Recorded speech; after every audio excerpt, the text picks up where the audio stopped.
ফেরাউন তখন নিঃস্ব দেউলিয়া, ঋণে জর্জরিত। ঋণ পরিশোধ করার ভয়ে ঘরের মধ্যে লুকিয়ে পড়ে। অতএব একে একে পাওনাদার ফেরাউনের বাড়িতে আসতে থাকে। ফেরাউন ছিল খুবই চতুর এবং প্রতারক। শুধু প্রতারক নয়, বাটপার। তাই সে ঘরের মধ্যে থাকলেও ঘরের দরজাটা খোলা রাখত, যাতে পাওনাদার বুঝতে পারে বাড়িতে কেউ নেই।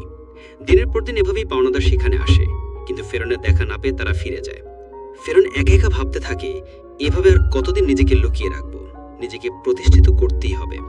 সেই সময় মিশর ছিল অর্থনৈতিক দিক থেকে বিশ্বের সেরা। অতঃপর ফেরাউন পাওনাদারের ভয়ে রাতের গভীর আধারে বলক থেকে মিশরের উদ্দেশ্যে লুকিয়ে লুকিয়ে রওনা হলেন। সারা রাত অনেক পথ অতিক্রম করার পর শেষ পর্যন্ত মিশরে পৌঁছালো। কিছু দূর যাবার পর তার বন্ধু হামানের সাথে সাক্ষাৎ হলো। তাকে দেখা মাত্রই হামান জিজ্ঞাসা করলো, প্রিয় বন্ধু, তুমি এখানে কেন? তোমার কি অবস্থা? তখন ফেরাউন বলল, বন্ধু হামান, আমি খুবই মুসিবতের মধ্যে আছি। পাওনাদারের ভয়ে লুকিয়ে পালিয়ে এসেছি। আমি একেবারে নিঃস্ব, চারিদিকে ঋণে ঝরঝরিত। এখন আমার কোন একটা কাজের প্রয়োজন। তখন হামান বলল, ফেরাউন, আমারও একই অবস্থা, আমার একটা কাজের প্রয়োজন। অতঃপর ফেরাউন ও হামান কাজের সন্ধানে বেরিয়ে পড়লেন। কিছু পথ অতিক্রম করার পর তারা ক্ষুধায় এবং তৃষ্ণায় কাতর হয়ে পড়েছিল। দূরে লক্ষ্য করে দেখল একটি লোক তরমুজ খেতে তরমুজ কাটার কাজ করছে। তখন ফেরাউন ও হামান ধীরে ধীরে সেই তরমুজ খেতে সামনে গিয়ে বলল, চাচা যান, আমরা খুবই ক্ষুধার্ত, আমাদের কিছু তরমুজ খেতে দেবেন? এই কথা শোনা মাত্র লোকটি তাদের তরমুজ খেতে দিল। তারা পেট ভরে তরমুজ খেয়ে তৃপ্তি পেল। তারপর ওই তরমুজ ক্ষেতের মালিক তাদেরকে জিজ্ঞেস করলো, তোমাদের তো আগে কখনো দেখিনি, তোমরা কে আর কোথা থেকে আসছো? তখন ফেরাউন বলল, আমরা ভিনদেশী বলক থেকে আসছি কাজের জন্য। তরমুজ ক্ষেতের মালিক ভাবল তারও কাজের লোক দরকার, তাই সে তাদেরকে বলল, তোমরা কি আমার কাছে কাজ করবে? হামান বলল, অবশ্যই কাজ করব। তখন তরমুজ ক্ষেতের মালিক বলল, আমার কাছে কাজ করতে হলে সৎভাবে কাজ করতে হবে, চুরি করা যাবে না। ফেরাউন ছিল প্রতারক, তাই সে চালাকি করে বলল, আমি জীবনে কখনো মিথ্যা বলিনি, আর চুরি তো দূরের কথা। এইভাবে বিভিন্ন চালাকি পন্থা অবলম্বন করে ফেরাউন ও তার বন্ধু হামান তরমুজ ক্ষেতের মালিকের মন জয় করে কাজে নিযুক্ত হলো। পরের দিন থেকে ফেরাউন ও হামান তরমুজ নিয়ে বাজারে যায়। বাজার থেকে তরমুজগুলো বেশি দামে বিক্রি করে মালিকের কাছে বেশি লাভ দেখায়। এভাবেই আরো বেশি মালিকের মন জয় করে নেয়। বেশ কিছুদিন অতিবাহিত হয়ে গেল। একদিন ফেরাউন ওই ক্ষেতের মালিককে বলে, চাচা যান, আপনি তরমুজগুলো পিস হিসেবে আমাকে বিক্রি করুন, তাহলে আপনার আরো বেশি লাভ হবে। ক্ষেতের মালিক তার কথা রাজি হয়ে গেল। অতঃপর পরের দিন থেকে ফেরাউন তরমুজগুলো আবারও বাজারে বিক্রি করতে নিয়ে গেল। ফেরাউন তরমুজগুলো পিস হিসেবে কিনত, মাঝে মধ্যে কিছু তরমুজ চুরিও করত এবং বাজারে এসে তরমুজগুলো কেটে টুকরো টুকরো করে চড়া দামে বিক্রি করত। এভাবেই চালাকি করে ফেরাউন অনেক টাকা উপার্জন করল। একদিন রাতে ফেরাউন তার বন্ধুকে বলল, হামান, এভাবেই যদি শুধু তরমুজ বিক্রি করি তাহলে জীবনে কিছু করতে পারবো না, আমাদের অন্য কিছু করতে হবে। সেই সময় ঘটে যায় এক চমৎকার ঘটনা। মিশরের বাদশাহ তার সেনাবাহিনীর দ্বারা দেশের মধ্যে একটি বিজ্ঞপ্তি জারি করে। সেনাবাহিনীরা বিভিন্ন জায়গায় গিয়ে বলে, এতদ দ্বারা জানানো যাইতেছে যে মিশরের কবরস্থানে একটি দারোয়ান প্রয়োজন। যদি কোনো ব্যক্তি এই চাকরি করতে ইচ্ছুক হও, তাহলে সে যেন অতি সত্বর মিশরের বাদশার দরবারে যোগাযোগ করে। এই কথা বলে সেনাবাহিনীরা সেখান থেকে চলে গেল। এই সমস্ত কথা প্রত্যক্ষ পরোক্ষভাবে শ্রবণ করার পর ফেরাউন তার বন্ধুকে বলল, হামান, চলো আমরা রাজদরবারে যাই। হামান বলল, আমার মনে হয় এটা সম্ভব হবে না। তখন ফেরাউন বলল, এই কাজ হাতছাড়া করা যাবে না, চলো আমরা একবার চেষ্টা করি। অতঃপর ফেরাউন ও হামান দেরি না করে সাথে সাথে মিশরের রাজদরবারে হাজির হলো।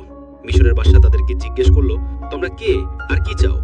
তখন ফেরাউন করজোরে অনুরোধ করে বলল, আমি মুসাফির, ভিন দেশ থেকে এসেছি, আমি খুবই অভাবী। আমি শুনেছি আপনি কবরস্থানের দারোয়ান নিযুক্ত করবেন, তাই দয়া করে যদি আমাকে এই চাকরিটা দিতেন, আপনার কাছে চিরকৃতজ্ঞ থাকতাম। মিশরের বাদশা ফেরাউনকে দেখে মনে মনে ভাবলো, তার তো শরীর স্বাস্থ্য ভালো, চেহারাও ভালো, মনে হয় সে পারবে। এই ভেবে ফেরাউনকে কবরস্থানের দারোয়ানের চাকরিতে নিযুক্ত করলো। পরের দিন থেকে ফেরাউন মিশরের কবরস্থানের দারোয়ানের চাকরিতে নিযুক্ত হলো। দিনরাত ফেরাউন কবরস্থানের সামনে দাঁড়িয়ে থাকে, আর পাশে একটি ছোট্ট ঘরে তার বন্ধু হামান ও ফেরাউন একসাথে বসবাস করে। একদিন রাতে কয়েকজন লোক একটি মৃত লাশকে দাফন করতে আসলো, কিন্তু ফেরাউন তাদেরকে বাধা দিল, কবরস্থানে ঢুকতে দিল না। তখন তারা বলল, কি ব্যাপার, আপনি লাশ দাফন করতে বাধা দিচ্ছেন কেন? আসলেই ফেরাউন ছিল প্রতারক এবং বাটপার, তাই সে চালাকি করে বলল, আপনারা কি শোনেননি মিশরের বাদশা নতুন আইন করেছে মৃত লাশকে দাফন করতে হলে এক স্বর্ণ মুদ্রা দিতে হবে। এই লোকগুলো ফেরাউনের কথা বিশ্বাস করে নেয় এবং তাকে এক মুদ্রা দিয়ে লাশ দাফন করে। এভাবেই প্রচার হয়ে যায় যে একটি লাশ দাফন করতে হলে এক স্বর্ণ মুদ্রা দিতে হবে। এভাবেই ফেরাউন প্রতারণা করে অনেক টাকা উপার্জন করে। সেই সময় ঘটে যায় আজব ঘটনা। মিশরে সেই সময় আল্লাহর গজব শুরু হয়। চারিদিকে কলেরা বসন্ত রোগে প্রচুর মানুষ মারা যেতে থাকে। অতঃপর কিছু লোক মৃত লাশকে দাফন করার জন্য কবরস্থানে আসলো। তখন ফেরাউন আরো চালাকি করে বলল, মিশরের বাদশা নতুন আইন করেছে, যদি কোনো ব্যক্তি কলেরা বসন্ত থেকে মারা যায় তাহলে 2 স্বর্ণ মুদ্রা দিয়ে তবেই তাকে এই কবরস্থানে দাফন করতে পারবে। ফেরাউন প্রতারণা করে সবার কাছ থেকে স্বর্ণ মুদ্রা নিয়ে অনেক টাকা উপার্জন করলো। এভাবেই সেই বছর অতিবাহিত হয়ে গেল। এরপর ফেরাউন তার বন্ধু হামানকে বলল, হামান, এই দেখো 2 বস্তা টাকা উপার্জন করেছি, কিন্তু এগুলো আমরা মিশরের বাদশার নিকট নিয়ে যাব। এই কথা শুনে হামান যেন চমকে গেল। সে বলল, ফেরাউন, তোমার কি মাথা খারাপ হয়ে গিয়েছে? যে টাকার জন্য এত কষ্ট করলে, সবার থেকে প্রতারণা করলে, আর শেষ পর্যন্ত কিনা সেই টাকাগুলো বাদশাকে দিয়ে দেবে? ফেরাউন বলল, হামান, ধৈর্য ধরো, আমার বুদ্ধি ক্রমশ প্রকাশ পাবে। অতঃপর সে দেরি না করে পরের দিন ফেরাউন ও হামান 2 বস্তা স্বর্ণ মুদ্রা নিয়ে মিশরের বাদশার দরবারে হাজির হলো। মিশরের বাদশা তাদেরকে জিজ্ঞেস করলো, কি ব্যাপার, তুমি বস্তা নিয়ে রাজদরবারে এসেছো কেন? তখন ফেরাউন বলল, জাহাপনা, আমি 2 বস্তা স্বর্ণ মুদ্রা নিয়ে এসেছি। এই কথা শুনে বাদশার মন্ত্রী তাদেরকে ধমক দিয়ে বলল, তোমার সাহস দেখে আমি আশ্চর্য হয়ে যাচ্ছি যে তুমি মিশরের বাদশার সামনে দাঁড়িয়ে টাকার বড়াই দেখাচ্ছ। তখন মিশরের বাদশা বলল, এত স্বর্ণ মুদ্রা তুমি কোথায় পেলে, আর এটা নিয়ে এসেছো কেন? তখন ফেরাউন বলল, জাহাপনা, যারা মৃত লাশকে দাফন করতে আসতো তাদের কাছ থেকে আমি 1 স্বর্ণ মুদ্রা নিতাম। তাছাড়া এতে আমার বেতনের টাকা আছে। আমার মূল উদ্দেশ্য হলো মিশরে গত 2 বছর যে সকল গরিব মানুষ খাজনা দিতে পারেনি তাদের পক্ষ থেকে আমি স্বর্ণের মুদ্রাগুলি আপনাকে দিলাম, আপনি তাদের খাজনা মাফ করে দিন। এমন কথা শুনে সেখানে থাকা সমস্ত লোক আশ্চর্য হয়ে গেল। মিশরের বাদশা তার এই কর্মকাণ্ড দেখে আকর্ষিত হলো এবং তার প্রতি বিশেষ দৃষ্টি আকর্ষণ করলো। পরের দিন থেকে সারা মিশরে প্রচার হয়ে গেল যে একজন কবরস্থানের দারোয়ান মিশরের গরিব মানুষের 2 বছরের খাজনা মিটিয়ে দিয়েছে। সমস্ত মিশরের লোক বলতে লাগলো, এমন ভালো মানুষ সারা মিশরে দ্বিতীয়টি দেখা যায় না। ওই ব্যক্তিটি কবরস্থানের দারোয়ান না হয়ে যদি আমাদের দেশের বাদশা হতো তাহলে কতই না সুখী হতাম। এভাবেই প্রথমে মিশরের বাদশা, তারপর মিশরের মানুষের মন জয় করে নিল। অতঃপর অনেক দিন অতিবাহিত হয়ে গেল। একদিন মিশরের বাদশা বার্ধক্যজনিত ইন্তেকাল করলেন। তখন চারিদিকে সবাই চিন্তিত হয়ে পড়ল, কি হবে দ্বিতীয় রামেসিস মিশরের বাদশা। কয়েকদিন পর রাজদরবারে একটি জরুরি মিটিং এর আয়োজন করা হলো। সেখানে থাকা বিশিষ্ট জ্ঞানী ব্যক্তিদের মধ্য থেকে একজন বলল, এইভাবে তো আর মিশরের বাদশার আসন খালি রাখা যাবে না। কি হবে মিশরের বাদশা, আপনারা সবাই আলোচনা করে বলুন। তখন সেখানে থাকা একজন বলল, হুজুর, আমাদের মনে হয় যে ছেলেটি কবরস্থানের দারোয়ান অর্থাৎ ফেরাউন, তার যেমন স্বাস্থ্য তেমন প্রকা, তাছাড়া সে তো খুবই ভালো, জনগণের কথাও ভাবে, আমাদের মনে হয় তাকে বাদশা করা উচিত। তখন সে বিশিষ্ট জ্ঞানী ব্যক্তিটি বলল, ঠিক আছে, তবে তাই হোক। সবার অনুমতিতে ফেরাউন হলো মিশরের বাদশা। যেই লোকটি একদিন তরমুজ বিক্রি করত, কবরস্থানের দারোয়ান ছিল, ভাগ্যের পরিবর্তনে আজ সে সমগ্র মিশরের বাদশা। আসলে ফেরাউন যে কত নিকৃষ্ট মানুষ ছিল তা কারো জানা ছিল না। এদিকে ফেরাউন মিশরের বাদশা হবার পরে আবারও বিভিন্ন চালাকি ও প্রতারণা করে তার বন্ধু হামানকে মন্ত্রী বানিয়ে দেয়। একদিন ফেরাউন রাজদরবারে বসেছিল। তিনি হঠাৎ করে ঘোষণা করলেন, সমগ্র মিশরে গত 1 বছরে কোনো মানুষের খাজনা দিতে হবে না। এই সমস্ত খাজনা ফেরাউনের তরফ থেকে মাফ করা হবে। এই খবর পেয়ে সমগ্র মিশরে সাধারণ গরিব মানুষ ভীষণ খুশি হলো। অতঃপর ফেরাউন ও হামান ছাড়া যখন কেউ ছিল না, তখন হামান বলল, বন্ধু ফেরাউন, এভাবে যদি সমস্ত খাজনা মাফ করে দাও তাহলে বাদশাহী চলবে কিভাবে? ফেরাউন বলল, হামান, ধৈর্য ধরো, এরপর আমি এমন বুদ্ধি করব যে সারা জীবন আমরাই হব সমগ্র মিশরের বাদশা। এমন কোনো শক্তি নেই যে আমাদেরকে হারাতে পারবে, তার জন্য বুদ্ধির প্রয়োজন। এই কথা বলে তারা দুজনে একে একে চলে গেল। পরের দিন থেকে সারা মিশরে ফেরাউনের নাম আলোচিত হতে লাগলো। এই সময় হামান ফেরাউনকে ডেকে বলল, বন্ধু ফেরাউন, তুমি যদি সারা জীবন বাদশা থাকতে চাও তাহলে কিছু কাজ অবশ্যই প্রয়োজন। তখন ফেরাউন বলল, কি সেই কাজ? এরপর হামান একে একে সব বলে দিল। অতঃপর ফেরাউন রাজদরবারে একটি জরুরি মিটিং এর আয়োজন করল। তখন ফেরাউন বলল, আজ থেকে সারা মিশরে কোনো শিক্ষা ব্যবস্থা থাকবে না, সমস্ত পাঠশালা বন্ধ করে দেওয়া হবে। ফেরাউন রাজকীয় ফরমান জারি করল, মিশরের কোনো ব্যক্তি শিক্ষা নিতে এবং দিতে পারবে না। যদি কোনো ব্যক্তি এই হুকুম অমান্য করে তাহলে তাকে হত্যা করা হবে। সারা মিশরে যারা ছোট ছোট পাথরের মূর্তি বানিয়ে পূজা করে সেগুলি যেন ভেঙে দিয়ে ফেরাউনের মূর্তি পূজা করে। এইভাবে অল্পদিনের মধ্যে ফেরাউনের কথায় ভীত হয়ে লেখাপড়া বন্ধ করে দেয় এবং সমগ্র মিশরের মানুষ আল্লাহর কথা ভুলে গিয়ে মূর্খ অজ্ঞতা হয়ে পড়ে। মানুষ সম্পূর্ণরূপে চতুষ্পদ জন্তুর মতন হয়ে পড়ল। এরপর ফেরাউন ব্যাপক অহংকারী হয়ে গেল। নিজেকে এত বড় মনে করতে লাগলো যে অহংকারে পরিপূর্ণ হয়ে নিজেকে খোদা দাবি করল। দিনের পর দিন জনগণের উপর খাজনার পরিমাণ বাড়িয়ে দিল। অন্যায় অত্যাচার বেড়ে গেল। একাকী ফেরাউন সারা মিশরে শাসন কার্য চালাতে লাগলো। সুদ, ঘুষ, জেনা, ব্যভিচারের পরিমাণ বেড়ে গেল।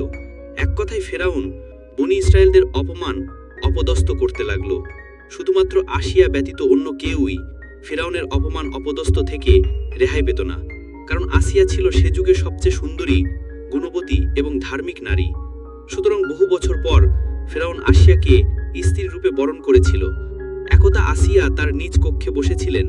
মনে মনে ভাবতে লাগলো, যেভাবে স্বামী ফেরাউন দেশের জনগণকে অন্যায়ভাবে অত্যাচার করছে, নিজেকে খোদা বলে দাবি করছে, তাতে নিজে তো আল্লাহর গজবে পতিত হবেই এবং দেশের সমস্ত মানুষকে ধ্বংস করবে।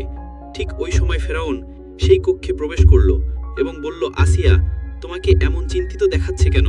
তখন আসিয়া বলল, প্রিয় স্বামী, আপনি নিশ্চয়ই জানেন যে এই পৃথিবী, চন্দ্র, সূর্য, আসমান, জমিন সবকিছুই সেই মহান আল্লাহ তাআলা সৃষ্টি করেছেন। সুতরাং মানুষ যতই ক্ষমতা লাভ করুক না কেন, একটি ছোট্ট পতঙ্গ সৃষ্টি করতে পারে না। মানুষ মরণশীল, একদিন সবাইকে পৃথিবী ছেড়ে চলে যেতে হবে। তাই আপনি নিজেকে খোদা দাবি বন্ধ করুন এবং আল্লাহর পথে ফিরে আসুন। এই কথা শোনা মাত্রই ফেরাউন খুবই রাগান্বিত হয়ে ধমক দিয়ে আসিয়াকে বলল, আসিয়া, এই কথা যদি অন্য কেউ বলতো তাহলে তাকে আমি হত্যা করতাম। সবাই যেমন আমাকে খোদা মেনে নিয়েছে, তুমিও আমাকে খোদা বলে মেনে নাও, নয়তো তোমার অবস্থা তাদের মতোই হবে। এই কথা বলে ফেরাউন সেখান থেকে চলে গেল। এদিকে আসিয়া খুব চিন্তিত হয়ে পড়ল, কেননা তার কিছুই করার ছিল না। চোখ দিয়ে শুধু অশ্রু ঝরতে লাগলো। এভাবেই বহুদিন অতিবাহিত হয়ে গেল। অতঃপর ফেরাউন একদিন তার নিজ কক্ষে শায়িত ছিলেন। গভীর রজনীতে তিনি স্বপ্নে দেখলেন একটি বিশাল বড় আগুনের গোলা বনি ইসরায়েলদের দিক থেকে এসে সারা মিশরকে জ্বালিয়ে পুড়িয়ে ছাই করে দিচ্ছে, অথচ বনি ইসরায়েলদের কিছুই হয়নি। এই স্বপ্ন দেখে ফেরাউন তাড়াতাড়ি জেগে গেল। ফেরাউন দেরি না করে পরের দিন দেশের বিভিন্ন প্রান্তে থাকা বড় বড় জ্যোতিষীদের রাজদরবারে ডাকলেন এবং নিজের স্বপ্নের কথা বললেন। ফেরাউনের এই স্বপ্নের তাবির করে জ্যোতিষীদের মধ্যে একজন জ্যোতিষী বলল, জাহাপনা, আপনি কিছু মনে করবেন না, ভবিষ্যতে আমরা আপনার মৃত্যু দেখতে পাচ্ছি। আপনি বেশি দিন মিশনে বাদশা থাকতে পারবেন না, আপনার ক্ষমতা চূর্ণ বিচূর্ণ হয়ে যাবে। এই কথা শ্রবণ করে ফেরাউন অত্যন্ত রাগান্বিত হয়ে জ্যোতিষীকে ধমক দিয়ে বলল, কি বলতে চাইছো? আমাকে ক্ষমতা থেকে হারাবে এমন কোনো শক্তি আছে? তখন জ্যোতিষী বলল, বনি ইসরায়েলদের মধ্য হতে মুসা নামক একটি ছেলে আপনার ক্ষমতা শেষ করে দেবে। এই কথা বলে তারা সেখান থেকে চলে গেল। কিছুদিন পর ফেরাউন হামানকে বলল, সারা মিশরে যে ঘরে শিশুপুত্র সন্তান থাকবে তুমি সৈন্যবাহিনী নিয়ে তাদেরকে হত্যা করো। তাফসির কারকদের মতে এভাবেই যখন প্রায় ৮০,০০০ পুত্র সন্তান হত্যা করা শেষ হলো, তখন ফেরাউন আবারও মিশরের সবচেয়ে বড় বড় জ্যোতিষীদের গণনার জন্য আনা হলো। অতঃপর জ্যোতিষীরা তখন বলল, জাহাপনা, আমরা গণনা করে দেখতে পাচ্ছি আপনি যতগুলো পুত্র সন্তান হত্যা করেছেন তার মধ্যে মুসা নামক সেই ছেলেটি নেই। তখন ফেরাউন বলল, ভালো করে গণনা করো। এবার জ্যোতিষীরা বলল, জাহাপনা, আমরা গণনা করে দেখতে পাচ্ছি আপনি যতই তাকে হত্যা করার চেষ্টা করেন না কেন, তাকে হত্যা করতে পারবেন না। মুসা নামক সেই ছেলেটি আপনার ক্ষমতা চূর্ণ বিচূর্ণ করে দেবে, আর সেই ছেলেটি এখন শিশু। এই কথা শোনা মাত্রই ফেরাউন আরো রাগান্বিত হলো এবং সাথে সাথে হুকুম করল, তোমরা প্রতিটি বাড়িতে গিয়ে তল্লাশি করো, যে ঘরে মুসা থাকুক না কেন তাকে হত্যা করো। এই খবর সারা মিশরে ছড়িয়ে পড়ল। তখন হযরত মুসা আলাইহিস সালামের আম্মা জান খুবই চিন্তিত হয়ে পড়লেন, কিভাবে তার শিশু মুসাকে বাঁচাবে। ঠিক ওই সময় তার কন্যা মরিয়ম নদীর চরে ছাগল চড়াচ্ছিল। ভালো করে লক্ষ্য করে দেখল হামান সহ ফেরাউনের অনেক সৈন্যবাহিনী তাদের বাড়ির দিকেই যাচ্ছে। এটা দেখার পর মরিয়ম খুব দ্রুত তার বাড়িতে চলে আসলো এবং বলল, আম্মা জান, ফেরাউনের সৈন্যবাহিনী আমাদের বাড়ির দিকে আসছে, আমার ভাই মুসাকে তুমি বাঁচাও। এই কথা শুনে হযরত মুসা আলাইহিস সালামের আম্মা জান একেবারে হতম্ব হয়ে গেল। তিনি কিছুতেই বুঝতে পারছে না কি করবে। ততক্ষণে ফেরাউনের সৈন্যবাহিনী তাদের বাড়ি ঘিরে ফেলেছে। এমন সময় আল্লাহ রাব্বুল আলামিন গায়েবী আওয়াজের মাধ্যমে বললেন, হে মুসার আম্মা জান, তুমি দেরি করো না, তোমার পুত্র মুসাকে জ্বলন্ত চুলায় রেখে দিয়ে এসো। হযরত মুসা আলাইহিস সালামের আম্মা জান আর দেরি না করে জ্বলন্ত চুলায় শিশু মুসা আলাইহিস সালামকে রেখে দিলেন। আর তখন হঠাৎ করে ফেরাউনের সৈন্যবাহিনী ঘরের মধ্যে প্রবেশ করলো। তারা বলল, আমরা খবর পেয়েছি তোমার ঘরের মধ্যে মুসা নামক পুত্র সন্তান আছে, তাড়াতাড়ি আমাদের কাছে দিয়ে দাও। তখন আম্মাজান বলল, এই দেখুন, আমার তো কন্যা সন্তান, যদি আমার ঘরে মূষা থাকে তাহলে তোমরা খুঁজে বার করো। তারপর ফেরাউনের সৈন্যবাহিনী ঘরের এদিক ওদিক তন্ন তন্ন করে খুঁজতে লাগলো, কিন্তু কোথাও পেল না। অবশেষে সেখান থেকে তারা সবাই চলে গেল। এরপর হযরত মুসা আলাইহিস সালামের আম্মা জান কাঁদতে কাঁদতে ওই জ্বলন্ত চুলার কাছে গিয়ে দেখলো হযরত মুসা আলাইহিস সালাম বেঁচে আছে এবং ওই জ্বলন্ত আগুনের মধ্যেই খেলা করছে। আল্লাহর কুদরতে হযরত মুসা আলাইহিস সালামের একটি পশমও আগুনে পড়েনি। তখন হযরত মুসা আলাইহিস সালামের আম্মা জান আল্লাহর দরবারে শুকরিয়া আদায় করলেন এবং বললেন, হে আল্লাহ, তুমি সমস্ত ক্ষমতার মালিক, সমস্ত প্রশংসা তোমারই। আল্লাহ গো, তুমি আমার পুত্র মূসাকে বাঁচিয়েছো। অতঃপর হযরত মুসা আলাইহিস সালামের আম্মা জান ওই দিন রাতে স্বপ্ন দেখলেন আল্লাহ রাব্বুল আলামিন বলছেন, তুমি একটা কাঠের সিন্দুক তৈরি করো এবং হযরত মুসা আলাইহিস সালামকে ওই সিন্দুকের মধ্য দিয়ে নীল নদে ভাসিয়ে দাও। এদিকে আল্লাহ রাব্বুল আলামিন হযরত জিবরাইল আলাইহিস সালামকে ডেকে বললেন, হে জিবরাইল, তুমি যাও মুসা আলাইহিস সালামের আম্মাজানকে সাহায্য করো। এই নির্দেশ পেয়ে হযরত জিবরাইল আলাইহিস সালাম মুসা নবীর বাড়ির দিকে আসতে লাগলেন। সকালবেলা হযরত মুসা আলাইহিস সালামের আম্মাজান নিজের ঘরের সামনেই খুবই চিন্তিত অবস্থায় ছিলেন। এমন সময় দেখলেন একজন দরবেশ তার বাড়িতে এসে হাজির হলেন। তখন মুসা নবীর আম্মাজান বললেন, আপনি কে? আপনাকে তো চিনলাম না। তখন তিনি নিজের পরিচয় গোপন রেখে বললেন, আমি একজন কাঠ মিস্ত্রি। আপনার কি কোনো কাঠের জিনিস তৈরি করতে হবে? সাথে সাথে মুসা নবীর আম্মাজান বলল, অবশ্যই, আমার একটা কাঠের সিন্দুক তৈরি করতে হবে। আর এভাবেই আল্লাহ তাআলা সেদিন জিবরাইল আলাইহিস সালামের মাধ্যমে মুসা আলাইহিস সালামের আম্মাজানকে সিন্দুক বানিয়ে সাহায্য করেছিল। অতঃপর মুসা আলাইহিস সালামকে নীল নদে ভাসিয়ে দিলেন। আল্লাহর কি কুদরত! নীল নদের স্রোত যেদিকে যায় হযরত মুসা আলাইহিস সালামের কাঠের সিন্দুক ওই স্রোতের উল্টো দিকে যায়। এইভাবে ভাসতে ভাসতে হযরত মুসা আলাইহিস সালামের এই কাঠের সিন্দুক ফেরাউনের রাজদরবারের কাছে গিয়ে পৌঁছালো। সেখানে উপস্থিত ছিল ফেরাউন এবং তার স্ত্রী মা আসিয়া এবং দাসদাসী। সিন্দুকটি দেখা মাত্র মা আসিয়া এগিয়ে এলো। মা আসিয়া সিন্দুকটি খুলে দেখলো একটি ফুটফুটে কচি শিশু। তার ললাটে যেন নূরের আলো চমকাচ্ছে। এত সুন্দর শিশু সে জীবনে কখনোই দেখেনি। তাই দেরি না করে মা আসিয়া মুসা আলাইহিস সালামকে কোলে তুলে নিল এবং ফেরাউনের কাছে গিয়ে বলল, দেখুন কত সুন্দর শিশু, এই শিশুটিকে আমি লালন পালন করব। এটা শুনে ফেরাউন বলল, না, এই শিশুই হয়তো আমাদের শত্রু হবে। এটাই বনি ইসরাইলদের মধ্য থেকে কোনো এক শিশু হতে পারে, একে আমি হত্যা করব। তখন মা আসিয়া বলল, কি বলছেন? এটা যদি বনি ইসরাইলদের কোনো শিশু হতো তাহলে নদীর স্রোতে উল্টো দিকে কিভাবে আসলো? এটা তো ওই দিকে যাওয়ার কথা ছিল। এই যুক্তি শুনে ফেরাউন আর কিছু বলল না, শুধু বললেন, ঠিক আছে, তুমি এই শিশুকে লালন পালন করতে পারো। অতঃপর মা আসিয়া হযরত মুসা আলাইহিস সালামকে নিয়ে রাজদরবারে প্রবেশ করলেন। ফেরাউন যখন মুসা আলাইহিস সালামকে কোলে তুলে নিল এবং নিজের সন্তান রূপে আদর করার জন্য চুম্বন দিতে যাবে, এমন সময় হযরত মুসা আলাইহিস সালাম আল্লাহর হুকুমে ওই কচি শিশু হাতে এত জোরে ফেরাউনকে চড় মারল যেন রাজদরবার কেঁপে গেল। মনে হলো যেন ভূমিকম্প শুরু হয়ে গেছে। তখন ফেরাউনের মনে সন্দেহ প্রকাশ পেল। মনে মনে বলতে লাগলো, নিশ্চয়ই এই শিশু কোনো সাধারণ শিশু নয়, একে পরীক্ষা করতে হবে। তখন ফেরাউন একজনকে বলল, যাও কিছুটা স্বর্ণ আনো আর তার সাথে আগুন নিয়ে এসো, এই শিশুকে পরীক্ষা করব। এটা শুনে সেখানে থাকা উপস্থিত সবাই অতবাক হয়ে গেল। এই লোকটি যখন আগুন আর স্বর্ণ নিয়ে আসলো, ঠিক ওই সময় আল্লাহ রাব্বুল আলামিন হযরত জিবরাইল আলাইহিস সালামের মাধ্যমে হযরত মুসা আলাইহিস সালামের হাত আগুনের দিকে ঘুরিয়ে দিল আর মুসা আলাইহিস সালাম চিৎকার করে কাঁদতে লাগলো। তখন আসিয়া বলল, আপনার মতো কঠিন হৃদয় এবং নিষ্ঠুর মানুষ এই পৃথিবীতে আর কেউ নেই। এই কচি শিশু কি আগুন এবং স্বর্ণের কোনো পার্থক্য জানে? অতঃপর ফেরাউনের সন্দেহ মুছে গেল আর এইভাবে হযরত মুসা আলাইহিস সালাম ফেরাউনের বাড়িতেই বড় হতে লাগলো। প্রিয় দর্শক, আজকের ভিডিও এখানেই শেষ। আসসালামু আলাইকুম, সবাই ভালো থাকবেন।